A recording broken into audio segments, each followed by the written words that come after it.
Sir अब सिंध का रुख करते हैं। सिंध में आपकी जमात है, मौलाना फजलुर रहमान की जमात है, दीगर कौम परस्त जमातें, इवन जीडीए भी बनी थी, मगर उसके बावजूद आप तमाम मिलकर भी पीपल्स पार्टी को शिकस्त नहीं दे सके। इसकी क्या बुनियादी वजह? पीपल्स पार्टी सिंध के अंदर ख़त्म है। पीपल्स पार्टी इस वक्त जो सिंध के अंदर दिखा रही है, अपना इक़्तिदार बना रही है, वो सिर्फ़ और सिर्फ़ अपनी ताकत की बुनियाद पे है। 2018 के इलेक्शन में कराची में हमने सीटें ली। पूरी सिंध से हमने जहाँ-जहाँ पे जो हमारा बंदा इनके सिस्टम को फ़ेस कर सकता था, वो वहाँ से जीता। शिकारपुर से हमने जीता, हमारे अब्रो साहब टिकट से जीते, सुमरो साहब जीते, हता के घोटकी डाकुओं के जाके वहाँ पे शेर साहब जीते हैं। कराची से हमने बहुत सारी एमपीएस की, एमएनएस की सीटें हमने ली हैं। तो इसका क्या मकसद है कि सिंध के अंदर पीटीआई ऑलरेडी मौजूद है। पाकिस्तान पीपल्स पार्टी का जो यहाँ पे कब्ज़ा है, वो सिर्फ़ और सिर्फ़ ताकत की बुनियाद पे है कि वो आज से नहीं, काफ़ी दहाइयों से वो हुकूमत में रही है।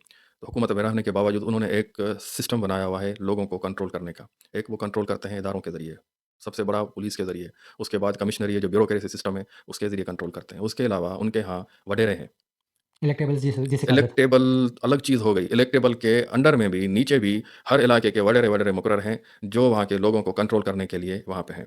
उसके अलावा ये सब होने के बावजूद एक बड़ा डाकू सिस्टम, दाड़ियल सिस्टम, वो पीपल्स पार्टी के ये जितने भी दाड़ियल हैं, ये ख़त्म हो सकते हैं। मगर क्यों नहीं? इतने इदारे होने के बावजूद ये हमारा उनमें घोटकी में बड़ी बनी हुई है एक और पूरी, क्या कहते हैं उसको, छावनी बनी हुई है। था। उस छावनी दीवार के 7 डाकू हैं।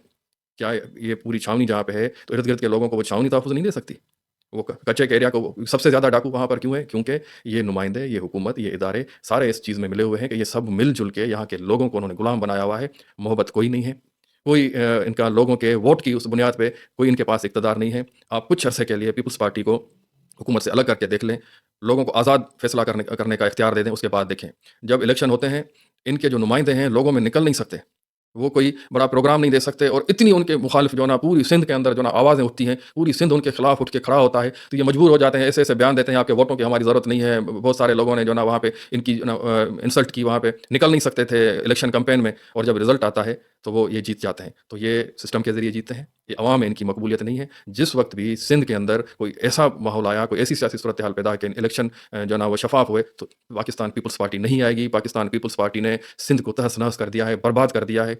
सिंध का इंफ्रास्ट्रक्चर तबाह है, सिंध का तालीमी निज़ाम तबाह है, सिंध में कोई सेहत का निज़ाम नहीं है, बेरोज़गारी बहुत बढ़ गई है, लोग खुदकुशियाँ करने पर मजबूर हैं। दिया क्या है जो लोग इनको जो ना वो बार-बार लेकर आएँगे? सिर्फ़ और सिर्फ़ पीपल्स पार्टी का कब्ज़ा है। जिस वक़्त ये कब्ज़ा खत्म हुआ, आप लोग देखोगे कि पीपल्स पार्टी यहाँ पे गिने-चुने लोग उनके जो ना जिनका अपना कोई अच्छा किरदार होगा आ सकेंगे, वरना नहीं आएँगे। लोगों की सख्त तरीन शदीद नफ़रत है। अगर आप मेरे साथ पूरा अंदरूनी सिंध में आपको विज़िट करवाऊँ, आप 100 लोगों से मिलें, उसमें 90% लोग जो ना आपको पीपल्स पार्टी के खिलाफ जो ना शिकायत करते नज़र आएँगे। अगर कुछ गिने-चुने 5-10% लोग अगर आपको तारीफ़ करते नज़र आएँगे, उनकी हिस्ट्री उठाकर देखेंगे, तो वो जाले होंगे या दलाल होंगे या बेनिफिशियरी होंगे उस सिस्टम के। बाकी न्यूट्रल बंदा वो पिसा हुआ है, वो नफ़रत कर रहा है पीपल्स पार्टी से, और यहाँ पे पीपल्स पार्टी का इक़्तिदार अवाम की बुनियाद पे नहीं है, एक माफ़िया और कब्ज़े की बुनियाद। अमूमी तासुर सर यही लिया जाता है पूरे पाकिस्तान में, पंजाब में, बलूचिस्तान में, केपीके में, कि सिंधी जो, क्योंकि इंटीरियर सिंध में तो सारे सिंधी रहते हैं मेजॉरिटी उनकी, तो सिंधी बार-बार इनको जिताते हैं पीपल्स पार्टी को। ऐसा मतलब कुछ भी नहीं है, आप ये कह रहे हैं कि इदारों के ज़रिए मुकम्मल तौर पर कंट्रोल किया जा रहा है। जी, बिल्कुल कंट्रोल किया जा रहा है। सिंधी इस तरह भी कौम परस्त नहीं है कि जो ना हमारा सिंधी आके हमारा इस्तेहसाल करे, हम फिर भी उसको चाहेंगे, ऐसे नहीं। अभी ताज़ा-ताज़ा मिसाल आपके सामने, अभी कल का मिसाल मैं देता हूँ यार,